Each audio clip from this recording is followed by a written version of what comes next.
আইমান বলল, মনে কর এখন আমি তোর ভাই, তাই টাকাটা দিচ্ছি, কিন্তু মনে রাখিস একেবারে দিচ্ছি না, তুই ভালো কোনো চাকরি পেলে আমার টাকা দিয়ে দিবি। আমি বললাম ওকে। আইমান বলল, চল কলেজে যাই, সবকিছু ঠিক করে আসি। আমি বললাম, না দোস্ত তুই যা, আমার এগুলো সেল করতে হবে, তুই গিয়ে আমার নামে টাকাটা জমা দিয়ে দিস। আইমান বলল, আচ্ছা ঠিক আছে, ভালো থাকিস, আমি আবার দেখা করব। আমি বললাম ওকে, তুই বাসায় আসিস। এরপর আইমান চলে যায়, মনের মধ্যে একটু শান্তি আসলো। তারপর বাকিগুলো মাল বিক্রি করে বসের কাছ থেকে টাকা আর ঘড়ি বিক্রি করার টাকা নিয়ে টিউশনিতে গেলাম, সেখানেও অগ্রিম টাকা নিলাম, সব মিলিয়ে 6,000-এর মতো। আবারও হাঁটতে হাঁটতে বাসায় গেলাম, রাত প্রায় 11টা বাজে। আমি বাসায় গিয়ে বাবাকে ডাকলাম। আমার ডাক শুনে আব্বু আম্মু আর অবন্তী আসলো। বাবা বলল, কি রে এত দেরি হলো যে? আমি বললাম, কাজের চাপ ছিল, এই নাও টাকাগুলো দিলাম। বাবা বলল, কি এখানে? আমি বললাম, তোমার মেয়ের পরীক্ষার খরচ 6,000 আছে। বাবা টাকাগুলো হাতে নিল, অবন্তীকে দিয়ে দিল।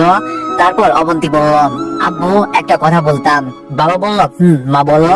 অবন্তী বলল, তামিমের একা ইনকাম দিয়ে তো আর সবকিছু করা সম্ভব নয়, তাই বলছি আমিও একটা চাকরি করি, তাহলে মোটামুটি আমাদের পরিবারে একটু সচ্ছলতা আসবে। আমি বললাম, এই পরিবারের আর